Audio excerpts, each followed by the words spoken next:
Last এপিসোডে আমরা দেখেছিলাম শাইয়ান দ্য হেভেনলি ওয়েল ফিস্ট এই টেকনিকটা শিখে ফেলেছে, কিন্তু সে অ্যাওয়েকেন করেনি। এর কারণ সে এটা জানে না যে এই স্কিলটাকে অ্যাওয়েকেন করলে তার কতটা লাইফ স্পেন শেষ হয়ে যাবে। আর যখনই শাইয়ান এই সব কিছু সম্পর্কে শ্যাঙ্গুয়ানকে জিজ্ঞেস করে, তখন শ্যাঙ্গুয়ান ইমমর্টাল ফিস্ট নামের এক মার্শাল আর্ট টেকনিক সম্পর্কে বলে, আর এরই সাথে তাকে তাদের ইনসেক্টর সম্পর্কেও বলে যে তিনি কি করে ওনার স্কিলকে 3 ভাগে ভাগ করে ওনার ডিসেবলদেরকে দিয়েছে, আর সেই 3 ভাগের একটা তাদের হেভেনলি ওয়েল ফিস্ট। এইসব শুনে শাইয়ান সেই স্কিলগুলোকে শিখে আবার ইমমর্টাল ফিস্ট রিক্রিয়েট করার কথা ভাবে। তখনই তার সিস্টেম থেকে নোটিফিকেশন চলে আসে যে তাকে শ্যাঙ্গুয়ান আর ইয়াওকে নিয়ে একটা কম্পিটিশনে পার্টিসিপেট করতে হবে, আর এরই সাথে চিটিং না করে সেই কম্পিটিশনটা জিততেও হবে।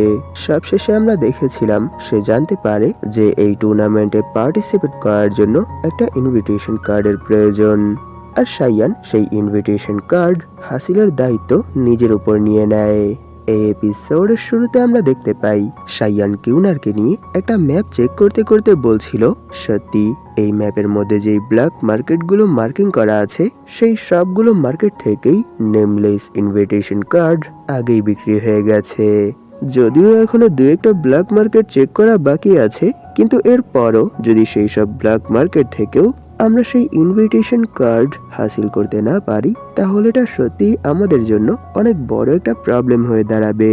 আমি বুঝতে পারছি না যে তারা কেন এই বিষয়ের উপর আগে থেকেই কোনো অ্যাকশন নেয়নি। এইসব শুনে কিউনার বলে, হ্যাঁ মাস্টার, আপনি ঠিক বলেছেন, যদি আমরা সেই সব প্লেসেও সেই ইনভিটেশন কার্ড না পাই তাহলে এটা সত্যি অনেক ঝামেলার হবে। আর এইসব পড়তে পড়তেই সে আবার বাড়ি ফিরে আসে, আর বাড়ি ফিরতেই সে সেখানের আওয়াজ শুনে বলতে শুরু করে, সত্যি তাদের আওয়াজ শুনে তো মনে হচ্ছে যে তারা কিছু সময় যাবত অনেক হার্ড ওয়ার্ক করছে। তখনই আমরা দেখতে পাই শ্যাঙ্গুয়ান আর ইয়াও লড়াইয়ের মাধ্যমেই তাদের প্র্যাকটিস করছে। এইসব দেখে কিউনার বলে, সত্যি মাস্টার, তাদেরকে দেখে তো মনে হচ্ছে যে তারা এখানে অনেক হার্ড ওয়ার্ক করছে। নিশ্চয়ই এটা তো হার্ডই ছিল, কারণ যখন তারা আপনার এরকম মনস্টারাস ট্যালেন্ট দেখেছে তখন তারা নিজেদেরকে আপনার সামনে অনেক ছোট মনে করেছে, আর এটাই সেই কারণ যার জন্য তারা ভেতরে ভেতরেই অনেক বেশি এম্বারেস ফিল করেছে। তাই তো তারা এখানে এত জোরসোরো ভাবে তাদের প্র্যাকটিস করছে। তখনই শাইয়ানের কিছু মনে পড়ে, আর সে ভাবতে শুরু করে, লাস্ট টাইম আমি তাদেরকে আমার গার্ডিয়ান অফ রিবাউন্ড জেন এই স্কিলটা শেখানোর চেষ্টা করেছিলাম, কিন্তু আমি এতে সফল হতে পারিনি, কারণ তারা কোনোভাবেই নিজেদের বডির ভেতর ইন্টারনাল এনার্জি জড়ই করতে পারছিল না। এরই জন্য আমি সব শেষে হাল ছেড়ে দিয়েছি। কিন্তু শ্যাঙ্গুয়ান আমাকে বলেছে যে সে যদি 2 মাস এভাবেই ট্রেনিং করতে পারে তাহলে সে খুব সহজেই এক বি র্যাঙ্কের ওয়ারিয়ার হতে পারবে, আর যদি এরকমটা হয় তাহলে সেই আমাদের লিডার হতে পারবে। আর এর কিছুক্ষণ পরই আমরা দেখতে পাই তারা তাদের ট্রেনিং বন্ধ করে দিয়েছে। সেখানে শ্যাঙ্গুয়ান দাঁড়িয়ে হাঁপাতে হাঁপাতে বলে, তাহলে ইয়াও চলো আমরা কিছুক্ষণের জন্য এখানে একটু রেস্ট নিয়ে নেই। আর সেখানে তো ইয়াওয়ের অবস্থা এতটাই খারাপ ছিল যে সে মাটিতে পড়ে পড়েই হাঁপাচ্ছিল। তখনই শ্যাঙ্গুয়ান তার দিকে হাত বাড়িয়ে বলে, সত্যি আজ তো তোমায় দেখে মনে হচ্ছে যে তুমি শক্তিতে ভরপুর হয়ে আছো, তাই চলো আমরা আমাদের এই ট্রেনিং কন্টিনিউ করি। এটা শুনে ইয়াও সেখানে হাসতে হাসতে বলে, সত্যি সিস্টার, যদি এভাবেই আমি আরো কিছুক্ষণ ট্রেনিং করি তাহলে নিশ্চয়ই আমি সি লেভেলের টপে পৌঁছে যাব। আর যদি এরকমটা হয়ে যায় তাহলে সেই কম্পিটিশনের মধ্যে যদি আমার অপোনেন্টে কোনো হ্যান্ডসাম ছেলে চলে আসে তাহলে আমি তাকে আমার পাওয়ার ইউজ করে অনেক খারাপ ভাবে মারবো, সত্যি অনেক মজা হবে। তার এইসব কথা শুনে শ্যাঙ্গুয়ান সেখানে অনেক বেশি রেগে যায়, আর এরই সাথে তার মুখে ঘুষি মারার জন্য এগোতে শুরু করে আর বলে, এই ট্রেনিংটা তোমার জন্য অনেক সহজ মনে হচ্ছে তাই না? ঠিক আছে, তাহলে তুমি আরো 8 ঘন্টা এভাবেই ট্রেনিং করো। আর এর পরের মোমেন্টেই আমরা দেখতে পাই শাইয়ান সেখানে এক অদ্ভুত ফেসের সাথে দাঁড়িয়ে আছে, আর সেখানে তাদের লড়াইয়ের জন্য আশেপাশের যা কিছু ছিল সেই সব কিছুই এদিক ওদিক ছড়িয়ে ছিটিয়ে পড়ছে। আর এরই মধ্যে সেখানে ইয়াও বলছে, প্লিজ সিস্টার, এগুলো আমার দিকে ছুঁড়ে মেরো না, বড্ড লাগছে। তখনই আমরা দেখতে পাই তাদের এই ছোড়াছুড়ি চক্করে সাইয়ানের পায়ের সামনে একটা টিভি এসে পড়ে। আর সেই টিভির মধ্যে একটা নিউজ চলছিল, যেখানে রিপোর্টাররা বলছিল, হ্যালো মিস্টার চাওফাং, আমরা সবাই জানি যে আপনি আমাদের এই পুরো দেশের সব থেকে ধনী পার্সনের ছেলে, আর এরই সাথে আপনি একজন ফাইটার। তাই প্লিজ আমরা কি এটা জানতে পারি যে আপনার নেক্সট প্ল্যান কি? এটা শুনে সে সেখানে হাসতে হাসতে তার মিডল ফিঙ্গার শো করে বলে, নিশ্চয়ই তোমরাও এটা জানো যে আমি কোনো সাধারণ পার্সন না, আমি একটা ওয়ারিয়ার হয়ে গেছি। এরই জন্য এখন আর ছোটখাটো খেলায় আমার মন বসে না। তাই কিছুদিন পর যেই টুর্নামেন্টটা হতে চলেছে সেই টুর্নামেন্টের মধ্যে আমিও পার্টিসিপেট করব, আর এরই সাথে সেখানের সবাইকে ধুল চাটিয়ে দেব। এর কারণ আমি একটা ইনভিটেশন কার্ড অনেক টাকা খরচ করে আমার নামে করে নিয়েছি। তখনই পেছন থেকে তার গার্ড এসে বলে, ইয়াং মাস্টার, এটা এরকম একটা তথ্য যেটা সবসময় লুকিয়ে রাখতে হয়। আপনি যদি সবার সামনে এটা এভাবেই বলে বেড়ান তাহলে নিশ্চয়ই এই ইনভিটেশন কার্ড চুরি করার জন্য অনেক মানুষ আমাদের পেছনে পড়ে যাবে। এইসব শুনে সে সেখানে রেগে বলে, চুপ করো, এটা আমার ব্যাপার, কারণ আমার কাছে অনেক টাকা আছে। যদি কিছু হয় তাহলে আমি আরো একটা কার্ড আমার নামে রিনিউ করে নেব, কারণ আমার কাছে টাকার কোনো অভাব নেই। এটা বলেই সে সেখানে আবার দুই হাতেই মিডল ফিঙ্গার দেখিয়ে এক ক্রিপি ইসমাইলের সাথে বলে, তোমরা যে যা করতে চাও করে দেখাও, আর আমি তোমাদেরকে আরো একটা ইনফরমেশন দিয়ে দিচ্ছি যে আমি এই কম্পিটিশনে পার্টিসিপেট করার জন্য অনেক টাকা খরচ করে পাওয়ারফুল ওয়ারিয়ারকে ভাড়া করেছি।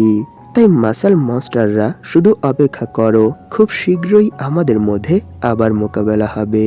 তার এইসব কথা আর অ্যাকশন দেখে সাইয়ানের ফেসেও এক ক্রিপি স্মাইল চলে আসে, আর সে হাসতে হাসতে বলে, ও তাহলে এই ইডিয়েট এই সিটিরই এক স্থানীয়, সত্যি অনেক মজা হবে। তখনই সে কিউনারের মাথায় হাত বুলিয়ে বলে, কিউনার, নিশ্চয়ই তুমি এটা বুঝতে পেরেছো যে এখন এখানে আমার কাছে তোমার জন্য একটা কাজ আছে। এটা শুনে কিউনারও সেখানে এক ইসমাইলের সাথে বলে, হ্যাঁ মাস্টার, আমি বুঝতে পেরেছি। তখনই সিন সেই রাইস জাদার উপর শিফট হয়। সে সেখানে তার কার্ড হাতে নিয়ে অনেক খুশি হয়ে এদিক ওদিক ঝুমতে ঝুমতে বলে, মাই ডিয়ার, তুমি কি জানো তোমাকে পাওয়ার জন্য আমি কত টাকা খরচ করেছি? এটা বলেই সে তার কার্ডে কিস করতে শুরু করে আর বলে, তাহলে আবার আমাদের কাল দেখা হবে সুইট হার্ট। এটা বলেই সে সেই ইনভিটেশন কার্ড তার সামনে সেই লকারে রেখে দেয় আর অর্ডার করে সেখানের লেজার প্রোটেকশন অন করতে। আর এরই সাথে সেই বক্সের চারপাশে 10 সারি গার্ডকে তা পাহারা দিতে। আর সবকিছু সেট আপ করে সে ঘুমানোর জন্য চলে যায় আর বলে, সেই কম্পিটিশনের মধ্যে আমি তখনই ফাইট করব যখন আমার মনে হবে যে আমি আমার সামনের অপোনেন্টকে খুব সহজেই হারাতে পারবো। এছাড়া আমি সেই ফাইটে অংশগ্রহণই করব না, কারণ সেখানে যত ফাইট হবে সেই সব ফাইটেই আমি আমার বি লেভেল ওয়ারিয়ারদেরকে পাঠাবো।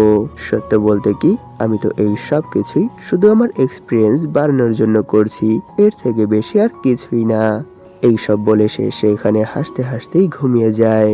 আর সকাল হতে না হতেই আমরা সেই ভিলা থেকে কারোর অনেক জোরে চিল্লানোর আওয়াজ শুনতে পাই।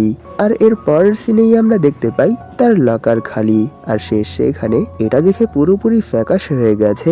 আর এরই সাথে কাঁদতে কাঁদতে বলে, কে কে আমার ইনভিটেশন কার্ড চুরি করে ফেলেছে। আর এর পরের মোমেন্টেই সে সেখানে অনেক বেশি রেগে তার যতগুলো বডিগার্ড ছিল তাদের সবাইকে অর্ডার দিয়ে দেয় যে দ্রুত যাও আর সেই চোরকে ধরে নিয়ে আসো। আমি জানি না যে সেই চোর কোথায় লুকিয়ে আছে, তোমরা যেখান থেকে পাও তাকে তুলে নিয়ে আসো। তখনই আমরা সেই ভিলার ছাদ থেকে একটা ব্লু লাইট রিলিজ হতে দেখতে পাই। তখনই আমরা দেখতে পাই সেই বাড়ি থেকে কিউনার সেই কার্ড মুখে করে বের হয়ে এসেছে। আর এরই সাথে সে বলে, কাজ কমপ্লিট হয়ে গেছে, তাই এখন সরাসরি আমি মাস্টারের কাছে যাব, আর এরই সাথে এই কাজের রিওয়ার্ড হিসেবে আমার মাথায় অনেকক্ষণ হাত বুলিয়ে দিতে বলবো। তখনই সিন শ্যাংগুয়ান আর ইয়াওয়ের উপর শিফট হয়। সেখানে শ্যাংগুয়ান বলে, না না, এভাবেই চলতে থাকলে হবে না, কারণ যদি এত ট্রেনিং এর ফলাফল এটাই আসে তাহলে আমার মনে হয় না আমরা 2 মাসে আমাদের যেই গোল সেট করে রেখেছি সেই গোল কখনো অ্যাচিভ করতে পারবো। তাই আমাদেরকে আমাদের ট্রেনিং এর ইন্টেন্সিটি আরো একটু বাড়াতে হবে। তখনই তার সাইয়ানের কথা মনে পড়ে যে সে বলেছিল আপনাদেরকে আমায় নিয়ে টেনশন করার কোনো দরকার নেই, আপনারা শুধু নিজেদেরকে সেই কম্পিটিশনের জন্য তৈরি করুন, আর বাকি যা কিছুর দরকার হবে সেই সব কিছুই আমি ম্যানেজ করব। এইসব শুনে শ্যাংওয়ান বলে হ্যাঁ আমি এরকমটাই করব। আর পাশ থেকে ইয়াও সেখানে এক কিউট ফেসের সাথে বলে সত্যি মিস্টার সাইয়ান, আপনাকে তো এখন আরো অনেক বেশি হ্যান্ডসাম লাগছে। তখনই শ্যাংওয়ান বলে মিস্টার সাইয়ান তো আমাদেরকে এটাই বলেছে যে তোমাদের ইনভিটেশন কার্ড নিয়ে কোনো টেনশন করতে হবে না, আমি সেই কার্ডের ব্যবস্থা করব। আর তোমরা এখানে তোমাদের ট্রেনিং কন্টিনিউ রাখো, যদি ট্রেনিং এ কোনো প্রবলেম আসে অথবা আমার সাহায্যের প্রয়োজন হয় তাহলে নির্দ্বিধায় আমাকে ডেকে নিও। এইসব মনে পড়তেই শ্যাংগুয়ান ইয়াওয়ের গালে থাপথাপ করে বলে হেই দ্রুত উঠো, আমাদেরকে আমাদের ট্রেনিং আবার কন্টিনিউ করতে হবে।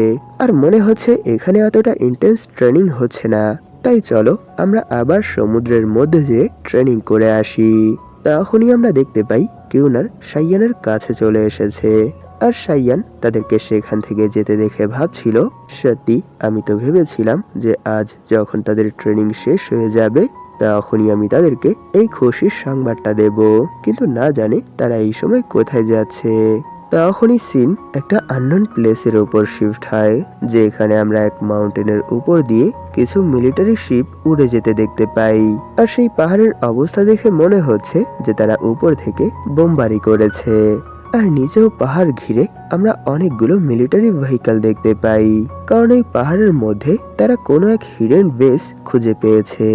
তখনই আমরা সেখানে চিলিয়ান নামের এক হাট্টাঘাট্টা পার্সনকে দেখতে পাই। সে কোনো নর্মাল ওয়ারিয়ার না, সে ড্রাগন ডমিনেটিং পাঞ্চ এই মার্শাল আর্টের 4th জেনারেশনের এক মাস্টার। তখনই তার পেছন থেকে এক হাই র্যাঙ্কিং অফিসার এসে বলে মিস্টার চিলিয়াং, আমরা এই মাউন্টেনের মধ্যে এক ফলেন ওয়ারিয়ার বেস খুঁজে পেয়েছি। আর এই বেস সে অনেক হার্ড মেটেরিয়ালের সাহায্যে তৈরি করেছে, কারণ আমরা উপর থেকে এই মাউন্টেনের উপর মিসাইল লঞ্চ করেছি, নিচ থেকেও অনেক ধরনের চেষ্টা করেছি, এরপরও আমরা শুধু পাহাড়কেই ক্ষয় করতে পেরেছি। তাদের বেসের বাইরের যে লেয়ার আছে সেই লেয়ারের মধ্যে আমরা একটা স্ক্র্যাচও ফেলতে পারছি না, এরই জন্য আমরা এত চেষ্টার পরও এই বেসের ভেতর প্রবেশ করতে পারছি না। এই সব শুনে সে সেখানে তার বডি থেকে অরা রিলিজ করতে শুরু করে আর বলে ঠিক আছে, তাহলে এখন তুমি তোমার মেম্বারদেরকে এই প্লেস ছেড়ে 1 কিলোমিটার দূরে চলে যেতে বলো। সেখানে তাকে এত সিরিয়াস দেখে সেই অফিসারও এর জন্য স্যালুট দিয়ে বলে ইয়েস স্যার, আমি এরকমটাই করছি। তখনই সিন এর 5 মিনিট পরে শিফট হয়, যেখানে আমরা দেখতে পাই তারা সবাই সেই মাউন্টেন ছেড়ে অনেকটা দূরে চলে গেছে।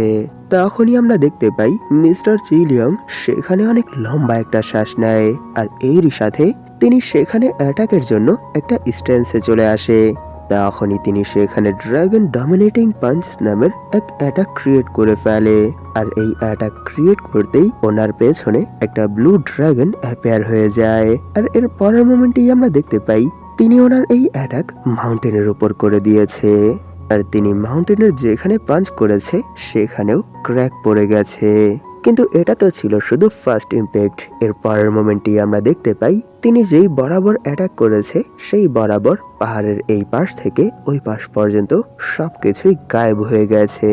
আর এর কিছুক্ষণ পরই আমরা দেখতে পাই তিনি সেই মাউন্টেনের মাঝখানে একা দাঁড়িয়ে আছে, আর তার আশেপাশে মাউন্টেনের কোনো নাম গন্ধও নেই, সবকিছুই ওনার এক পাঞ্চেই সাফ হয়ে গেছে।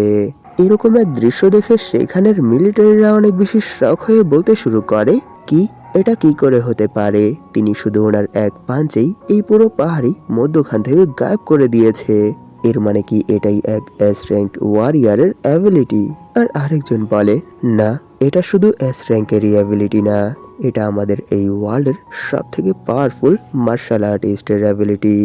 তখনই মিস্টার চিলিয়াং সেখান থেকে বের হতে হতে বলে আমি আমার এক পাঞ্চেই এই মাউন্টেনের সাথে ভেতরে যে ল্যাব অথবা যা কিছু ছিল সেই সব কিছুই উড়িয়ে দিয়েছি, তাই আমার মনে হয় না ভেতরে যদি কেউ জীবিত থাকতো তাহলে সে এখন আর বেঁচে আছে।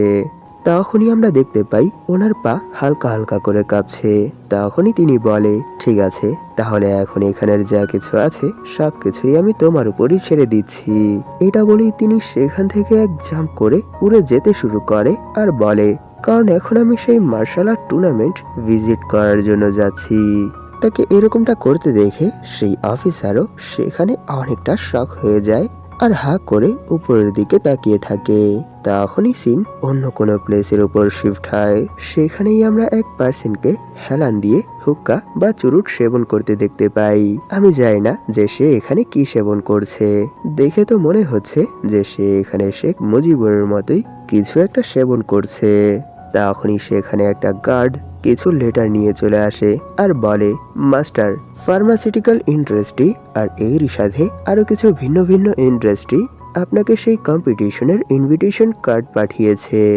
তখনই আমরা জানতে পারি ওনার নাম জি হং, আর তিনি কোনো সাধারণ কাল্টিভেটর না, তিনি নির্বাণা ফ্লেক্সিবল পাঞ্চেসের ফার্স্ট ডিসেন্ডেন্ট।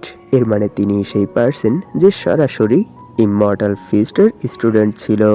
তিনি সেখান থেকে এক লেটার উঠিয়ে বলে, সত্যি মাঝে মধ্যে মনে হয় যে শুধু আমি কাজ করার জন্যই জন্মেছি, কারণ আমার এত বয়স হয়ে গেছে, এরপরও কেউ আমাকে শান্তিতে কিছুটা সময় বিশ্রাম করতে দেয় না। এইটা শুনে গার্ড বলে, মাস্টার, যখন একজন পার্সনের কাছে অঢেল পাওয়ার চলে আসে তখন তার কাঁধে অঢেল দায়িত্ব চলে আসে, তাই এরকম একজন পার্সনকে সবসময় কাজের উপর থাকতে হয় আর তার কাজের প্রেসার সময়ের সাথে সাথে বাড়াতে হয়। আর সব থেকে বড় কথা হলো এটা যে তারা আপনার মতো এত পাওয়ারফুল এক পার্সনকে হাতছাড়া করতে চায় না। এইসব শুনে মিস্টার জি হং বলে, সত্যি তুমি তো অনেক বেশি সুইট। তার এই অ্যান্সারে তাকে আমার মিঠা মিঠা মনে হলো। তিনি বলে, ফার্মাসিউটিক্যাল ইন্ডাস্ট্রি, তাদেরকে বলে দাও যে আমি তাদের সাথে মিটিং করব, কিন্তু প্রসিকিউটরকে এর জন্য মানা করে দাও। আমি তাদের সাথে কোনো ধরনেরই কোনো কন্টাক্ট রাখতে চাই না, কারণ আমি জানি যে তারা শুধু আমার সাথেই কন্টাক্টে নেই, তারা আমাকে ছাড়াও আরো অনেকগুলো পার্সনের সাথে কন্টাক্ট রেখেছে। তাই আমি এরকম কোনো পার্সনের সাথে কন্টাক্ট রাখতে চাই না যার সাথে মিশলে আমাকেও রাজনীতিতে জড়িয়ে পড়তে হবে। তখনই তিনি সেখান থেকে উঠে যেতে শুরু করে আর বলে, জিএফসি কেও এর জন্য মানা করে দাও, কারণ আমি প্রতিবারই তাদের জন্য ট্রফি জিততে জিততে একেবারে অতৃষ্ট হয়ে গেছি। সবসময়ই আমার গোল শুধু এটাই থাকে যে ফাইট ততক্ষণ পর্যন্তই কন্টিনিউ রাখো যতক্ষণ পর্যন্ত মনে হবে কোনো এফোর্ট ছাড়াই এতে জেতা যাবে, কারণ এমনিতেও আমার এফোর্টের কাজগুলো একটুও ভালো লাগে না। তখনই তিনি সেখানে এক ক্রিপি ইসমাইলের সাথে বলে, কিছু মনে করো না, তাহলে চলো আমরা সেখানে যে একবার ঘুরে এটা দেখে আসি যে এইবার কি সেখানে কোনো ইয়াংস্টার এসেছে কে আসেনি, কারণ এটা তো বলা যায় না যে কখন আর কোথা থেকে কোনো এক নতুন প্রতিভা যদি সেখানে চলে আসে। এখানে মিস্টার জি হং এর এইসব কথার সাথেই এপিসোড এখানেই শেষ হয়ে যায়। ভিডিওটা শেষ করার আগে আপনাদের কাছে আমার একটা রিকোয়েস্ট আছে, আপনাদের মধ্যে যারা এখন পর্যন্ত এই চ্যানেলটাকে সাবস্ক্রাইব করেননি তারা প্লিজ সাবস্ক্রাইব করে দিন, আর এরই সাথে এই ভিডিওটাতে একটা লাইক করে দিন, যাতে করে ইউটিউব এই ভিডিওটাকে নতুন নতুন মানুষের কাছে পৌঁছে দিতে পারে। ধন্যবাদ আপনাদের এই পর্যন্ত দেখার জন্য। তাহলে দেখা হবে এর পরের এপিসোডে।